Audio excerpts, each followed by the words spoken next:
২৪-এর গণহত্যার বিচার চলছে আন্তর্জাতিক অপরাধ ট্রাইব্যুনালে। গণহত্যা সংগঠনে সুপ্রিম অথরিটি সেই সময়ের প্রধানমন্ত্রী শেখ হাসিনা, এরপর রয়েছেন তারই স্বরাষ্ট্রমন্ত্রী আসাদুজ্জামান খান কামাল ও পুলিশ প্রধান চৌধুরী আবদুল্লাহ আল মামুন। তাদের দিয়েই সূচনা বিশ্ব নাড়িয়ে দেওয়া ৩৬ দিনের অপরাধ কর্মকাণ্ডের।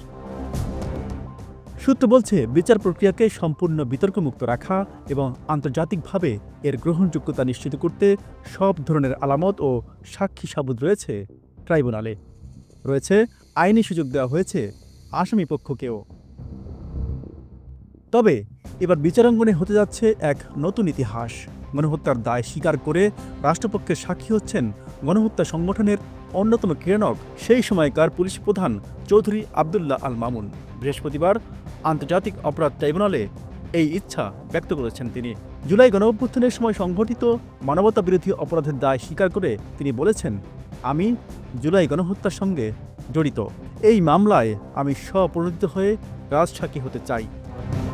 তারই একটু আগে জুলাই গণঅভ্যুত্থানের সময় সংঘটিত মানবতাবিরোধী অপরাধের মামলায় ক্ষমতাচ্যুত সাবেক প্রধানমন্ত্রী শেখ হাসিনা সহ ৩ আসামির বিরুদ্ধে আনুষ্ঠানিক অভিযোগ গঠন করে আদেশ দেন ট্রাইব্যুনাল। এই আদেশের মধ্য দিয়ে শেখ হাসিনা সহ ৩ আসামির বিরুদ্ধে আনুষ্ঠানিক বিচার প্রক্রিয়া শুরু হলো।